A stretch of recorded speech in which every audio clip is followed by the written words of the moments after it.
Assalamualaikum warahmatullahi wabarakatuh. Salam sejahtera bagi kita semua.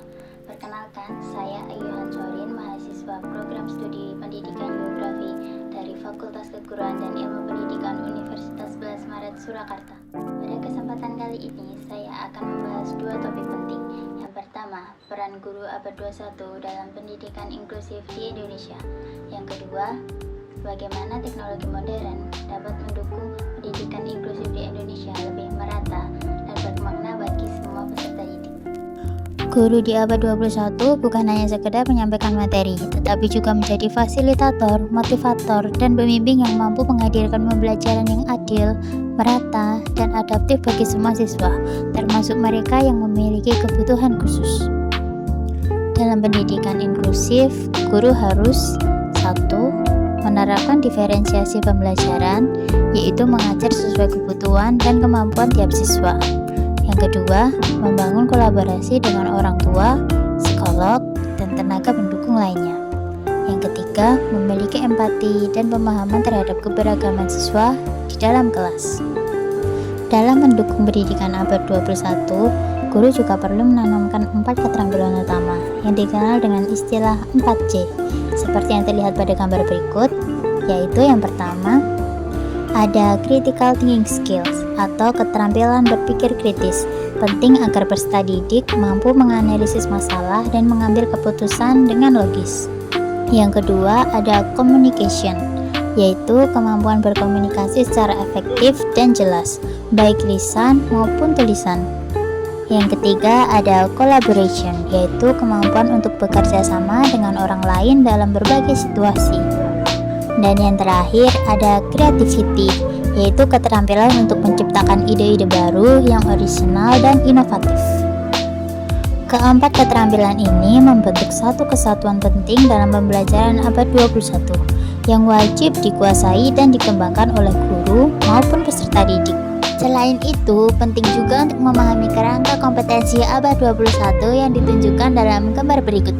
Pertama, pada bagian tengah terlihat lingkaran hijau bertuliskan esensi materi atau Kalistung 3R dan tema-tema abad 21.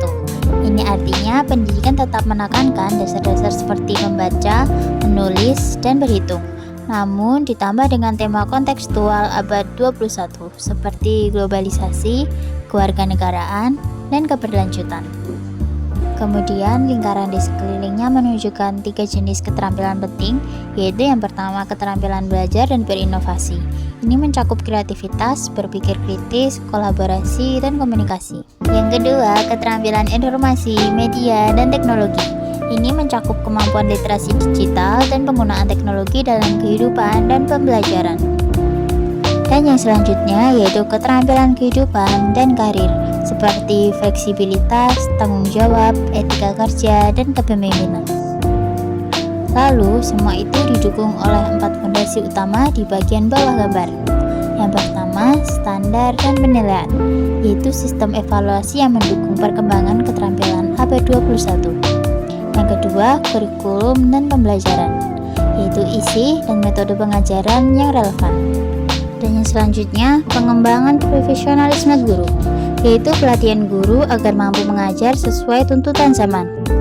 Dan yang terakhir, lingkungan belajar, yaitu suasana dan sarana belajar yang inklusif dan inovatif.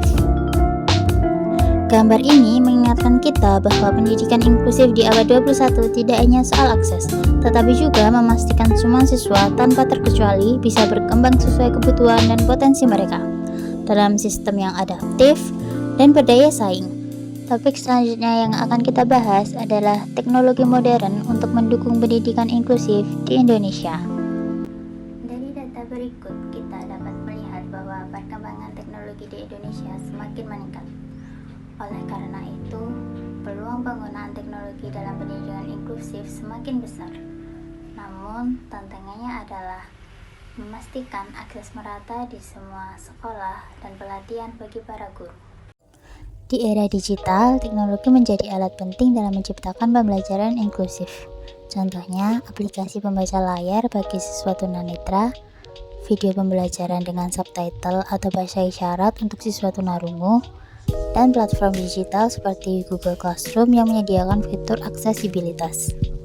Teknologi di era digital memiliki dampak yang sangat besar terhadap pendidikan anak.